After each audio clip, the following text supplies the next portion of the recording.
Oui, les amis, sans être un politicien ni un politique, en homme de lettres, je voulais un peu faire la dichotomie entre ce que nous appelons troisième mandat et le changement ou la modification de la Constitution. Puisque nous avons constaté que beaucoup de nos leaders, beaucoup de nos politiciens, beaucoup de nos clergés et consorts, nos pasteurs, tombent dans cette confusion-là. Ils embrouillent un peu les cerveaux de ceux qui ne sont pas initiés. Ils mélangent le troisième mandat et le changement de la Constitution.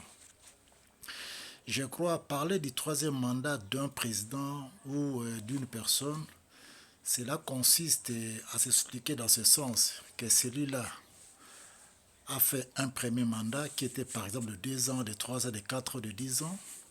Il passe au deuxième mandat, il le termine et voilà qu'il veut entamer le troisième mandat ou il entame le troisième mandat. Voilà ce qu'on appelle le troisième mandat.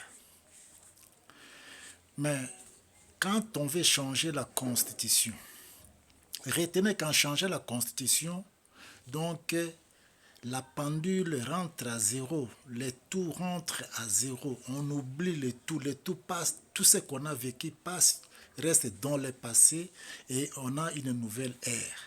C'est comme le cas de Jésus-Christ. Quand Jésus est né, on était dans une certaine année comme ça.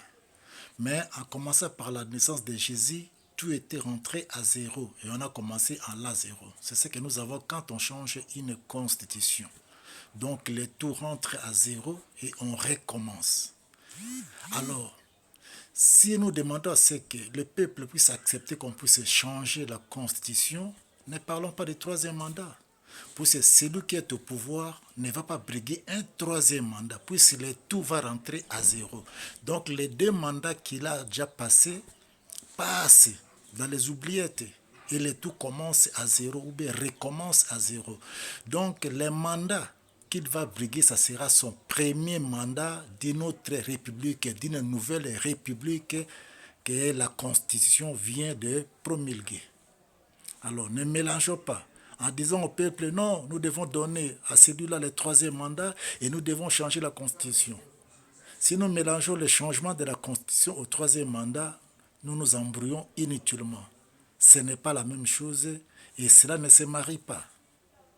Puisqu'en changeant la Constitution, tout va rentrer à zéro et le mandat sera son premier mandat de la nouvelle République.